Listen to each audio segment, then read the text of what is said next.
Welcome to Hacking Your Leadership. I'm Chris. And I'm Lorenzo. And Lorenzo, welcome to our recap for our 2022 holiday hacks. We are almost at the end of the year.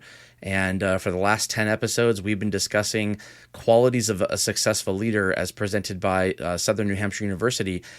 These have been just really brief but really impactful conversations around qualities that leaders have that have proven to be successful, not just things that are aspirational or things that you can ask, somebody, hey, what makes a good leader? So this is success. Being a successful leader, I think, is a higher bar. And I think it's a more important bar than just, I know how to talk to people or I have empathy. Over the last 10 episodes, we've talked about the fact that good leaders are self-aware, they're credible, they build relationships, they're action-oriented, they're humble, they empower people, they're authentic, they're consistent, they are good role models. And then last week we talked about how leaders are fully present in the moment.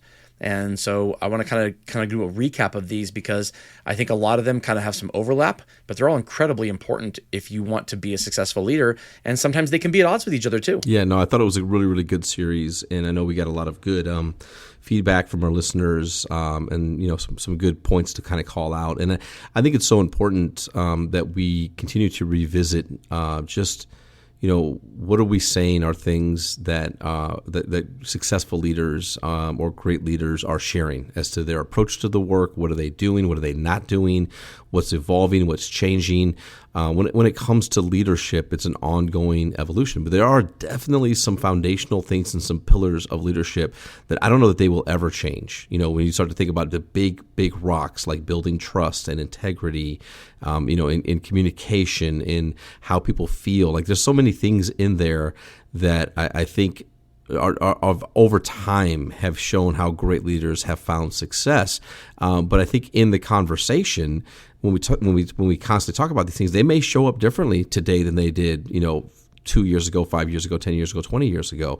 There may be different expectation of how deep you go into some of these subjects. There may be a different idea of what's a professional relationship look like. We've talked about that over the years, that it used to be check everything at the door. And we don't bring anything to work at all. And now we say, no, bring all of that to work with you, because we want to better understand what do you need and how we can help to support you do the best work that you want to be able to do. And so, again, these are things that I think are that we have to continually talk through and talk about, not only if they are like the no duh, type of headlines, but what does that look like now? Like, how is that defined now? What are people looking for today? And that could be, I think it can be really helpful. I know it's helpful for me. It's been really helpful to kind of go through these and talk about these with you. And I know from talking to people that have listened to the shows that they've really appreciated them as well. There's an argument can be made that some of these things weren't important before. And now they're important now. And maybe that's true for some of them. I like to look at it another way too. You know how there are things that will come up in kind of like cultural, social things. You can watch like an episode of a TV show or a movie or a cartoon that was produced, 30, 40 years ago, and something in it makes you just cringe in terms of how unacceptable it would be today. And then someone says, well, that was acceptable back then and it's not now. And my reaction to that is always, I don't know that it would have been acceptable back then. It's just that the people who were the loudest voices in the room didn't mind because it wasn't offensive to them. It doesn't mean it was okay back then. It just means that now it's being called out and it wasn't being called out back then. I kind of look at these the exact same way. I think a lot of these skills, just because there were hundreds of leaders across the Western workforce who managed to make really successful, lucrative careers for themselves without having these skills, it doesn't mean that they weren't important before. It just means that now people are demanding it of their leaders. And before, they didn't feel like they had the voice to do that. They didn't feel like they had the recourse to do that. They felt like switching jobs every 5 years would be a black mark on their resume and no one would hire them. Or, they were just, they couldn't, there was not a lot of transparency with websites like Glassdoor. I think all of these things have empowered people. And now all of these traits of leaders that are successful, they're now just required, where before it was like, yeah, I'm just going to put my head down and do my job, even though my leader doesn't have any of these things. And so what I want to ask you, Lorenzo, is of these 10 traits of a successful leader, which one do you think was the most difficult for you to kind of summon or make better within yourself? One that just wasn't really natural for you to have, and that because of the way that you have seen the workforce going and your teams go over the years, it just became something that became really important for you to get better at. So I'm going to ask you that, but first I want to give it up to word for one of our sponsors. All right, Lorenzo, which of these skills was maybe not the most kind of innate in you and you had to kind of really make a decision to focus on and get better at? There's two that stick out, but I think there's one that really for me is something that I've really embraced over the years. I think the first one is exhibit humility.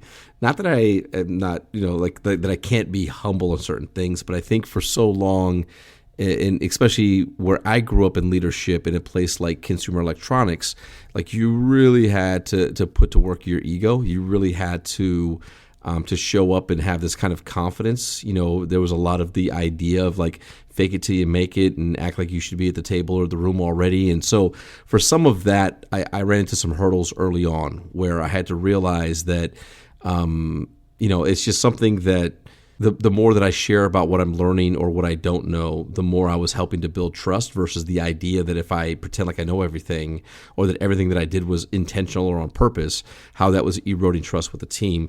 But honestly, to stay authentic, like the authenticity one for me, because I always felt authentic in the small group or with the close team or with those that I was spending time with every single day. And I felt like I could be myself with them and we could talk and we could be real. And then I felt that as I got into other rooms with other audiences or in different places, that I kind of had to fit in. I had to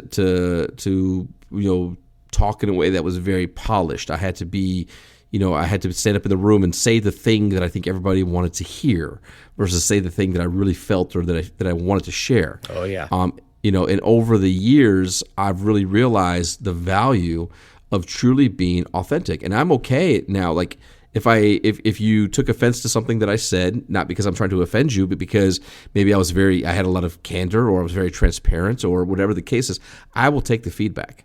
I will take it. I will learn from it. I will make sure that we are good.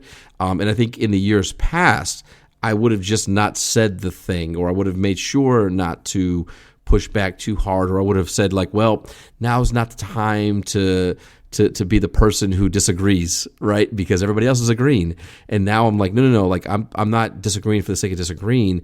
I'm stating my opinion, and I'm okay if you think that it's wrong, and I'm okay if people want to provide me with any type of feedback on it. Like I just think that being my authentic self in those moments is so much more important now because it's helping in the longer term to build what we talked about throughout this holiday hack, which around consistency and building trust, and people know where I stand, and they know that I'm willing to share what I'm thinking, and I'm also willing to share when I'm wrong, or if I share what I'm thinking, and then somebody explains it to me, and I say, okay, you know what, thank you, that based upon what you share with me, I now have a different opinion on that, and I appreciate it. Like just that level of confidence because I know that I'm being true to myself. Yeah, I have two myself that I have struggled with and that I am trying to get better at, and I'm better at them now than I was, but they are definitely things I have to make a priority in my head.